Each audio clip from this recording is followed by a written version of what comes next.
Bonjour à tous, je me présente Jean-Alexandre Poirier, coordonnateur principal en santé et sécurité, gestionnaire d'équipe pour une entreprise de la région de Montréal, que je nommerai pas aujourd'hui pour éviter tout conflit d'intérêts ou toute influence que ce soit.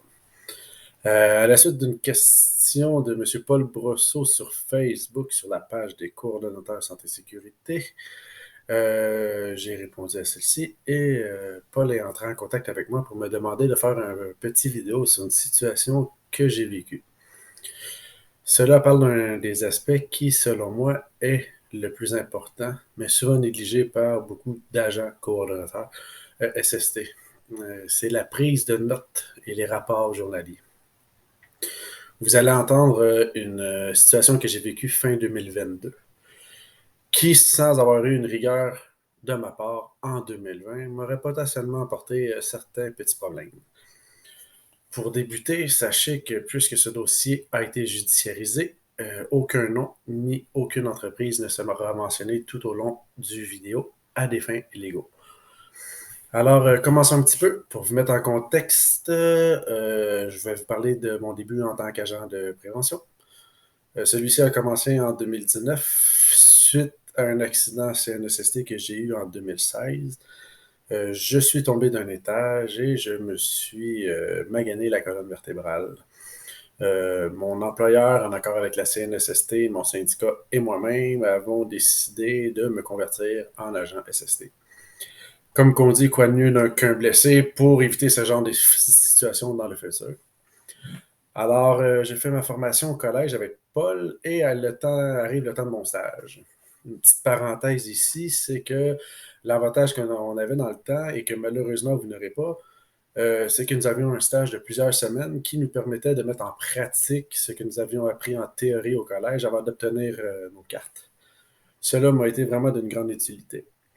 Dès mon arrivée sur le chantier, mon parrain de stage m'a parlé de l'importance des rapports journaliers et que tous les détails devaient être inscrits et que celui-ci servirait probablement un jour dans une situation à contexte légal. Euh, une autre parenthèse ici très importante, ayant eu moi-même à gérer par la suite des agents dû au poste que j'occupe présentement, j'ai constaté que certains de nos agents, même ayant eu un stage, négligeaient abondamment leurs données inscrites dans les rapports journaliers, au point où il a fallu que je rencontre certains d'entre eux, et allant même jusqu'à faire des avis écrits à ceux-ci, car ils ne respectaient pas l'éthique professionnelle et pouvaient, par la mauvaise documentation, mettre l'entreprise dans laquelle je travaille dans une situation délicate. Pour revenir à mon parrain de stage, j'ai eu la chance d'avoir un ancien directeur CNSST et inspecteur.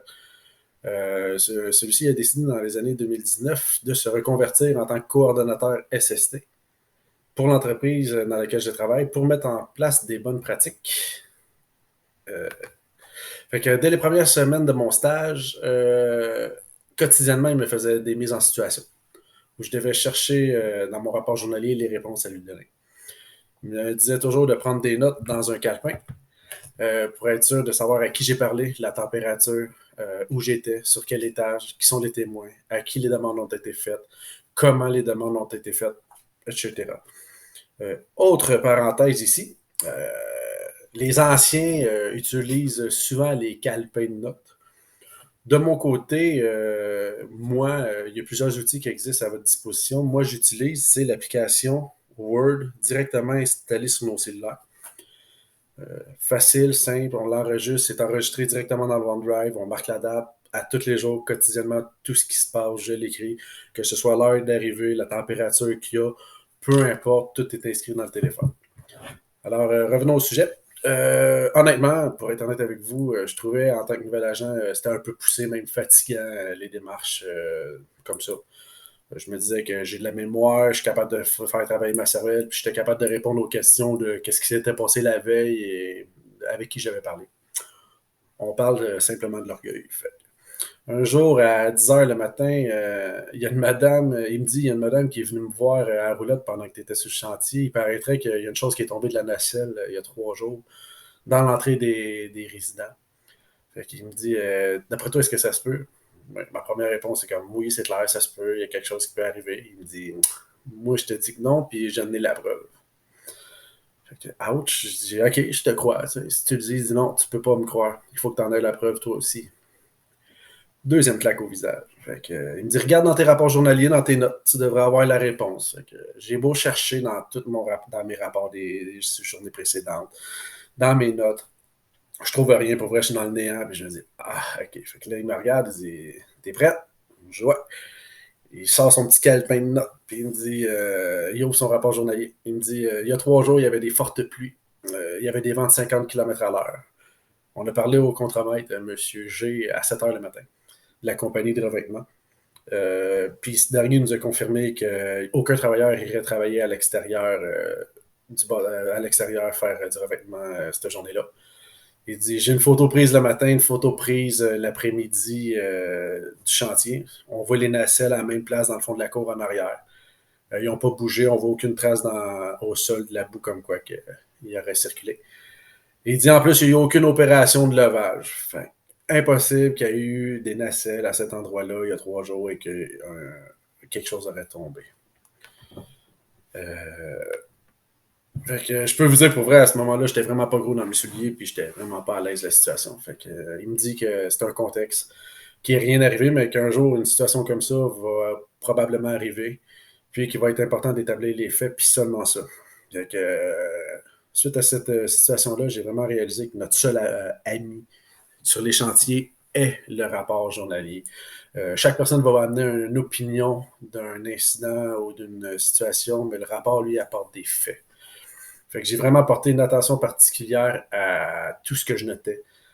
Rapport d'accident, avis disciplinaire, note journalière, peu importe, c'était bien écrit. Fait que je finis mon stage, je suis envoyé sur mon premier chantier, tout se passe bien. J'arrive au deuxième, je suis de plus en plus à l'aise, j'ai un petit peu de paresse qui s'installe. Mes rapports sont quand même bien précis, mais moins remplis, moins documentés. Puis un jour, il y a quelqu'un qui me demande d'y transmettre mon rapport. Fait que je transmets, puis sa première réaction, c'est ouais, hein, c'est plus comme dans le début, c'est moins documenté. Fait que je vous le dis, ça fait mal au cœur, c'est pas agréable. Puis cette journée-là, j'ai décidé, OK, je serre les vis, puis je l'ai plus jamais lâché. Fait que on rentre maintenant dans le cœur du sujet du vidéo. Fait que prenez note que tout ce que je vais vous dire présentement a tout été documenté, tout noté, puis vous allez voir l'importance à la fin de ça. Fait que début 2020, je suis sur mon chantier puis je remarque qu'il y a une certaine animosité entre un contremaître puis un travailleur de l'équipe de maçonnerie. C'est quasi quotidiennement, tellement que je décide d'aller rencontrer le contremaître puis il me confie que le travailleur fait beaucoup d'erreurs, il accroche des choses avec les lifts qui sont tannés. Je vais voir le travailleur, je me renseigne, il me dit écoute, le contremaître est sur son dos, il met de la pression, il ne lâche pas. Puis un jour, l'employeur il vient me voir pour me demander de servir comme son propre employé. Il me dit écoute, je voudrais qu'il fasse un avis écrit parce qu'en faisant une manœuvre de recul, dans la zone de recul, il a fait tomber des palettes de briques au sol, puis je suis plus capable. Fait que je l'informe que c'est à lui qui doit faire soit des avis verbaux, des avis écrits, puis documenter tout ce qui peut arriver pour que si jamais il arrive quoi que ce soit, qu'il y ait une traçabilité de la situation d'un véhicule avec le travailleur. J'informe aussi l'employeur que moi-même, je constate qu'il y a une certaine intolérance entre le contremaître et le travailleur, puis que lui-même devrait porter une attention particulière avant que tout ça s'envenime. Puis là, quelques semaines avant les vacances, il y a un grave incident passé proche qui se produit. L'information qui va être importante ici, c'est que jusqu'à 4 étages de hauteur, le modèle d'échafaudage à tour qu'on a sur notre chantier, il n'y a pas l'obligation de s'ancrer sur le bâtiment, selon les directives du fabricant. Les entreprises, c'est sûr que vu que c'est pas écrit, c'est pas exigé, ils ne s'ancrent pas. Comme ça, ils n'ont pas à faire des demandes d'attestation d'ingénieur qui emportent des coûts. La machine, c'est correct, tout est légal, tout est bien installé, mais ça serait plus sécuritaire de s'ancrer, mais le fabricant ne l'exige pas. Fait que lors de cette journée, moi, je suis dans mon bureau avec un des travailleurs, puis j'entends un vacarme, puis crier à l'extérieur, puis je regarde par ma fenêtre de roulotte, puis je vois la tour de l'échafaudage qui est 6 pieds décollée versus la base du mur, puis elle vient retaper dans le mur. Puis j'entends ça, tu sais, un bruit sourd, puis les travailleurs sont dessus la plateforme, ça crie, puis je vois dans les airs les fourches du lift qui est dans les airs. Fait que j'arrête tout ce que je fais, puis je me rends directement à l'endroit. Puis lorsque j'arrive, il y a une altercation entre le travailleur puis le contremaître qui est en train de se produire. J'entends le contremaître demander au travailleur de quitter le chantier, puis le travailleur, lui, il est couché au sol, euh, plein de poussière, puis là, il se relève, puis il dit non, fuck you, moi je démissionne. Fait que là, j'essaie de calmer le jeu un peu. Le travailleur, il a le coude qui saigne, puis j'essaie de comprendre la situation, mais surtout de calmer la situation. Je dis, écoute, je demande au travailleur, va dans mon bureau, va m'attendre, je vais faire les premiers soins tantôt, mais là, il faut vraiment que je m'assure que la zone soit sécurisée, puis que tous les travailleurs qui sont sur l'échafaudage à tour soient débarqués. Moi, je prends des photos tout de suite. J'ai comme eu un pressentiment. Je prends des photos, je demande au contremaître de descendre l'échafaudage, de sécuriser le tout. Puis je vois au loin, il y a une signaleuse qui me fait un signe qu'elle aussi a pris des photos puis qu'elle veut me parler. Fait que je fais signe une minute. Je vais venir te voir plus tard. Pour l'instant, j'ai d'autres chats à fouetter, comme on dit. Je dis au contremaître, écoute, ton fraco, il est au sol. Tu as quelqu'un de certifié dans ta compagnie, tu le fais venir, il me dit, ah, c'est moi, je suis correct, tu fais l'inspection complète de ton fraco, la même inspection, la grille d'inspection quotidienne. Je veux que tu checkes tout, savoir s'il y a de quoi qui est magané, s'il y a de quoi. Au début, il n'est pas trop d'accord, mais écoute, on finit par tenir notre bout, puis il accepte, puis le fraco, il se fait descendre au sol. Puis là, je regarde, puis pendant que tout ça se produit, je regarde, il y a une grosse benne de mortier qui est au sol. Elle est fracassée en morceaux. Il y a du mortier partout. Il y a du mortier sur les briques, il y a du mortier au sol, il y a du mortier sur l'échafaudage à tour, sur le terrain. Là, j'ai pris une couple de photos. Le fraco, il est rendu au sol. Je me décide, je m'en vais voir le travailleur. Il est dans mon bureau. Je fais des premiers soins, je fais des petits pansements. Puis je lui demande des explications. Fait que je prends sa déposition. Puis lui, il m'explique qu'en enlevant la benne à mortier, il ne sait pas pourquoi, en faisant la transition des fourches au plancher, à tomber. Puis qu'en tombant, il y a eu un débalancement. Elle est tombée sur un outrigger, elle est tombée sur. Je vais le dire, je vais le dire, je vais le dire. Elle est tombée sur. En tout cas, sur un outrigger de l'échafaudage à tour. Puis c'est ça qui a causé le débalancement. Puis c'est ça que j'ai vu au loin dans mon bureau, le fraco bouger. Puis tout. Fait qu'il me dit qu'il a été victime de votre fait du contre-maître. Puis là, lors de l'escarmouche, qu'on peut dire, verbale. Puis qu'il a voulu s'approcher du dernier pour lui donner son walkie-talkie pour partir. Puis le contremaître, lui, il l'a frappé directement.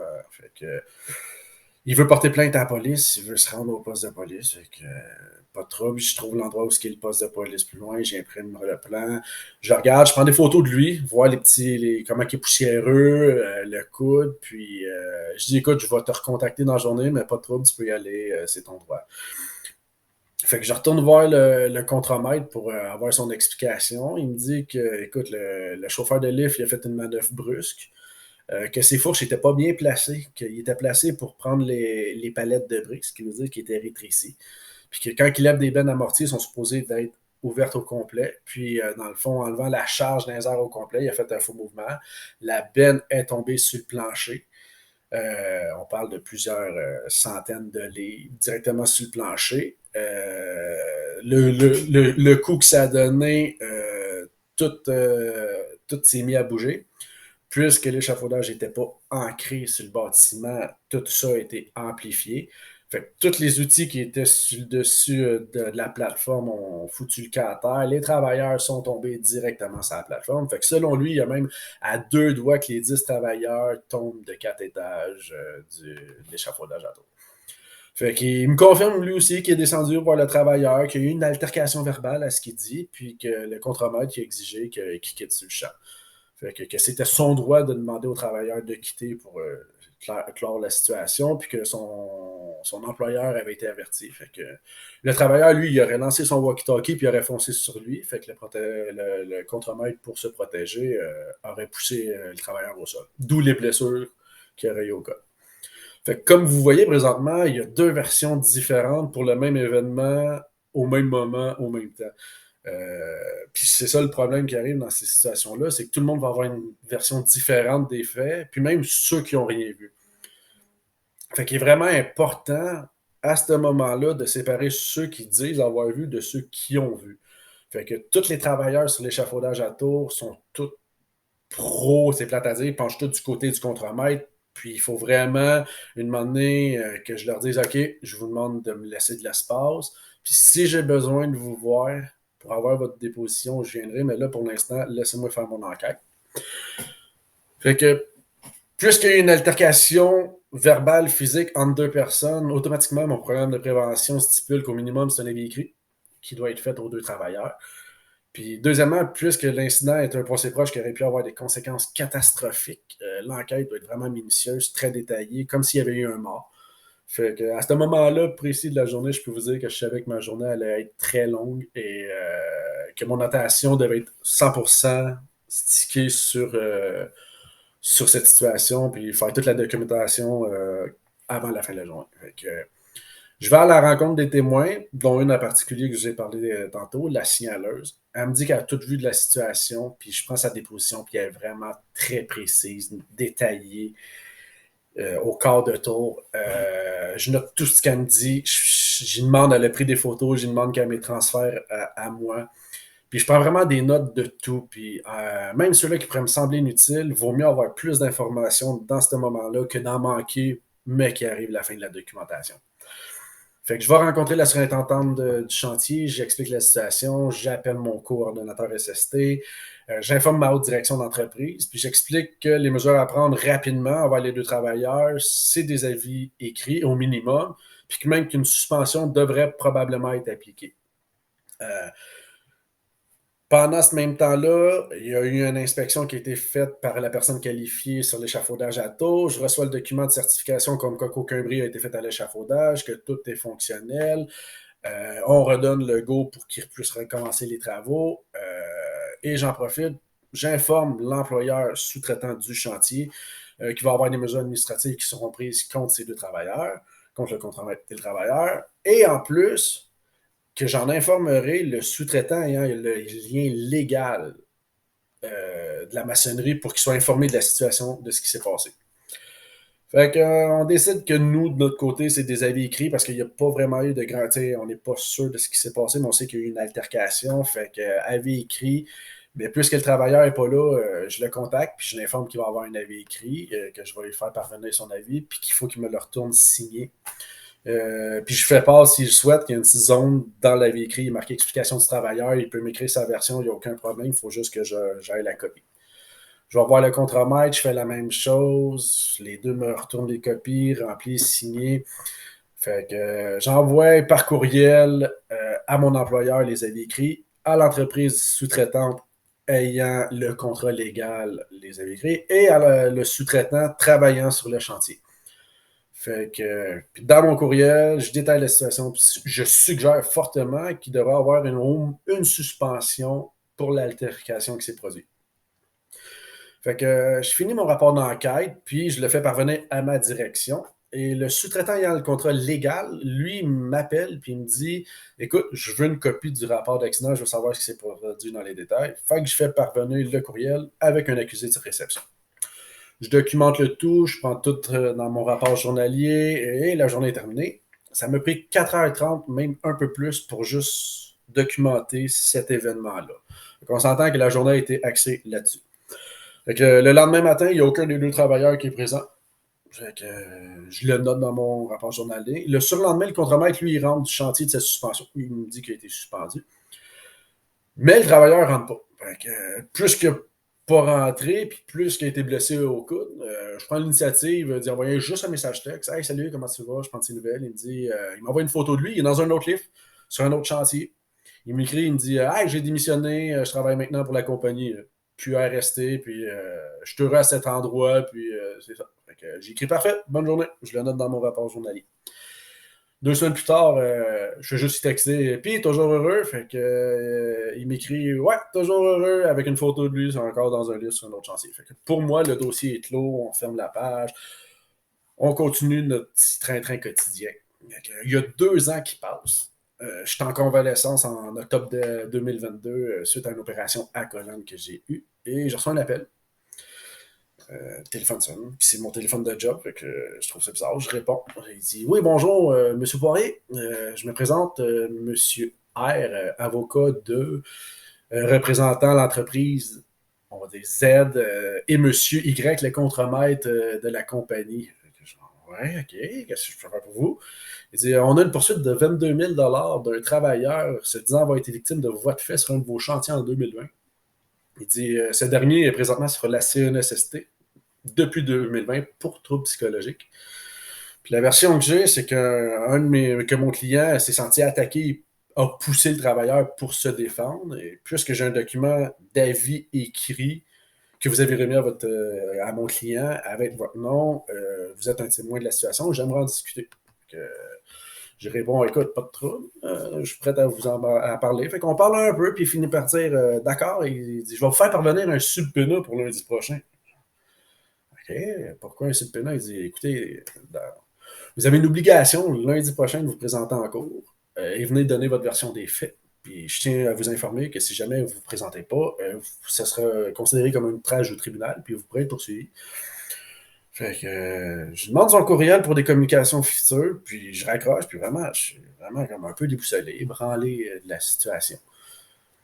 Puis je vous dirais, là, environ une demi-heure plus tard, le téléphone sonne. Là, c'est l'avocat du travailleur qui m'appelle. Il me dit approximativement les mêmes choses, mais comme j'ai un subpoena de l'avocat de la partie adverse, il me remercie de mon temps, mais moi, je lui demande son courriel pour communication future. C'est toujours important d'avoir les courriels, d'avoir des traces écrites. Il me le donne avec plaisir, puis il raccroche. J'ai même pas fini de raccrocher avec l'avocat du travailleur que 5 minutes plus tard, oups, téléphone sonne, c'est le travailleur qui m'appelle. Je décide que je réponds pas. J'ignore son appel. Il m'écrit un texto puis il me demande de connaître ma position envers cette affaire. Puis là, il tente de faire jouer les sentiments parce qu'on avait des bons liens. Puis qu'on était, tu sais, j'étais sympathique parce qu'il faut être quand même sympathique avec les travailleurs. Puis il veut savoir comment ça enligne ce que je vais dire. Puis pendant qu'il m'écrit un message texte, je reçois un messenger cette fois-là du contremaître de la compagnie. Puis lui aussi, il veut savoir comment je vais m'aligner. Puis tu sais, il tente d'influencer puis savoir ce que je vais dire. Fait que ça a vraiment été malaisant, puis vu la situation, j'ai décidé que là, ça, c'était la goutte qui faisait déborder le vase. J'ai les courriels des deux avocats et j'ai décidé de les mettre les deux en copie conforme et de leur envoyer un courriel. Fait que je vais vous en faire la lecture. Il y a une couple de mots qui ont été enlevés pour côté légaux. Fait que ça commence par bonjour, monsieur Maître H et Maître J. Voici la documentation que j'ai réunie suite à la situation qui s'est produite en date du sur le chantier de. Je vous fais parvenir 6 juin les captures d'écran des conversations faites aujourd'hui avec le contremaître et le travailleur qui ont fait pour tenter d'influencer mon opinion. Je ne serai pas influencé ou intimidé par qui que ce soit. Ce que je vais apporter à la cour lundi, ce sont des faits, point à la ligne. Je vous joins aussi les deux documents suivants. Les deux avis disciplinaires originaux. Comme vous allez voir dans la section explication du travailleur, vous constaterez que les deux n'ont pas la même explication de l'incident et remettent la faute complète sur l'autre personne. Je vous fais parvenir aussi le rapport d'enquête que j'ai remis à ma direction ainsi qu'aux sous-traitants ayant un lien légal avec le maître d'œuvre. Ce n'est pas l'entreprise que vous représentez, mais bien l'entreprise contractuelle ayant un lien en lien avec la maçonnerie.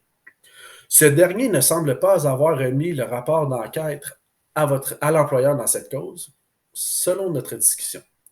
Je vous fais parvenir aussi la capture d'écran confirmant l'accusé de réception du sous-traitant, ce qui prouve le fait que le sous-traitant ayant un lien légal a reçu le dit document. Dans ce rapport, il y a le nom d'une témoin oculaire, la signaleuse Madame Z, qui a tout vu de l'événement original. Elle stipule que le travailleur a lancé le walkie-talkie en direction du contremaître et s'est avancé rapidement vers ce dernier.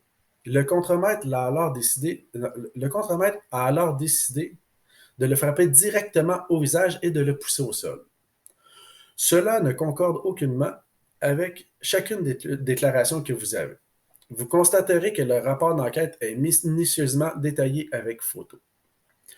Je vous fais parvenir aussi quelques-uns de mes rapports journaliers quotidiens mentionnant l'escalade de tensions au sein de cette entreprise entre le travailleur, le contremaître, ainsi que l'employeur depuis les semaines précédentes. Vous constaterez Aussi que j'ai avisé l'employeur à quelques reprises de documenter l'escalade de cette situation en donnant des avis pour faire sa diligence. Je vous fais aussi parvenir la capture d'écran des 2 conversations que j'ai eues avec le travailleur à quelques semaines d'intervalle. Ce dernier me stipulait avoir trouvé un emploi pour la compagnie. C'est photo à l'appui. Important aussi, pouvez-vous, chacun d'entre vous, s'il vous plaît, rappeler à chacun de vos clients que de vouloir influencer et ou intimider un témoin peut être passible de poursuites criminelles, voire capture d'écran d'aujourd'hui envoyée par vos 2 clients. Mes documents confirment que le contremaître a fait une voix de fait sur le travailleur et que le travailleur, lui, a lancé un walkie-talkie sur le contremaître, s'est avancé vers lui avant de se faire frapper. Que l'incident principal qui a eu lieu est dû au fait que le travailleur n'a pas replacé les fourches correctement de son engin avant de faire l'opération de levage et qu'en ce faisant, a mis en danger la vie de dizaines de travailleurs sur l'échafaudage à tour. De plus, le travailleur occupait un autre emploi en même temps qu'il réclamait de la CNESST. Comme vous pouvez le constater dans les messages textes qu'il m'a écrits les jours et semaines précédentes l'incident. Je pense qu'il serait important que chacun d'entre vous ayez une très bonne discussion avec vos clients avant la cause de lundi, car j'apporte tous ces documents avec moi. Ils incriminent les 2 parties. Sincères salutations. Le lendemain, je reçois un appel de l'employeur, de l'avocat de l'employeur, puis il m'avise que tout d'un coup, les 2 parties ont trouvé un terrain d'entente. Il conclut pour moins d'environ 10% de la somme réclamée de 22 000 que j'ai pas besoin de me présenter en cours. Puis il me dit félicitations de la qualité de tes documents. Il dit si jamais un jour votre nom sort dans une de mes causes, je vais aviser mon client d'être sûr de ce qu'il avance avant d'entrer en contact avec vous. Car vous êtes très méticuleux et cela pourrait se retourner contre lui. C'est à ce moment-là qu'on se rend compte de l'importance de nos notes, même 2 ans après un événement, puis que les informations sont capitales à garder. J'ai un dernier point très, très, très, très important. Juste avant l'événement en 2020, l'employeur sous-traitant, il m'a invité au restaurant à dîner avec tous ses employés parce qu'il me trouvait sympathique, parce que j'étais fin, que je coopérais. J'ai poliment refusé pour ne pas me placer en conflit d'intérêts. Puis vous aussi, durant votre carrière, vous allez vous faire offrir des choses. Des dîners au restaurant, des cadeaux, même des billets de hockey. Moi, je me suis fait offrir 2 billets canadiens sénateurs d'un rouge. Refusez toujours, peu importe ce que c'est, puis qui vous l'offre. Je connaissais très bien ce sous-traitant. Mes enfants vont à la même école que ses enfants. On se voit quelques fois par mois. Mais j'ai toujours gardé une distance. Et puis ça m'a clairement aidé. Faites juste vous imaginer, là, l'avocat du travailleur dire encore Monsieur Poirier, mon client m'avise que vous avez fait payer le restaurant par l'employeur juste avant cet événement. Êtes-vous sûr que vous avez été impartial dans cette cause et que vous l'avez été lorsque vous avez documenté le tout? Toute la documentation, on parle d'une vingtaine de pages. Là. Tout aurait été remis en cause. Tout le travail que j'aurais fait n'aurait pas eu le même effet. Puis aurait pu simplement être juste refusé comme preuve. En conclusion, la documentation m'a permis de ne pas dire n'importe quoi aux avocats, d'être honnête. Puis pour être honnête avec vous autres, sans avoir eu mes notes, je ne me serais pas rappelé de la moitié de ce que j'ai avancé en 2000. N'oubliez jamais que c'est dans les détails que les avocats vont fouiner. C'est sur cela qu'ils vont faire en sorte que vous allez perdre votre crédibilité. Vos documents sont d'une importance capitale. Vos notes, vos rapports, tout ce que vous remplirez au fil des années vous appartiennent en tout temps. Gardez-en une copie, car il se peut qu'un jour, vous serez appelé avec un subpoena à aller en cours pour une entreprise que ça fait 3 ans que vous ne travaillez plus. Puis ça va être important à ce moment-là d'avoir les notes pour pouvoir avancer la documentation. Écoutez, je vous souhaite bonne chance dans votre carrière. Je vous encourage à faire preuve de professionnalisme dans tous les rôles que vous allez avoir. Ah oui, j'oubliais. Voici les notes du texte de 10 pages, 4474 mots de ce que je vous ai parlé aujourd'hui. Comme quoi les notes, c'est toujours important. Sur ce, merci de m'avoir écouté. Je vous souhaite une excellente journée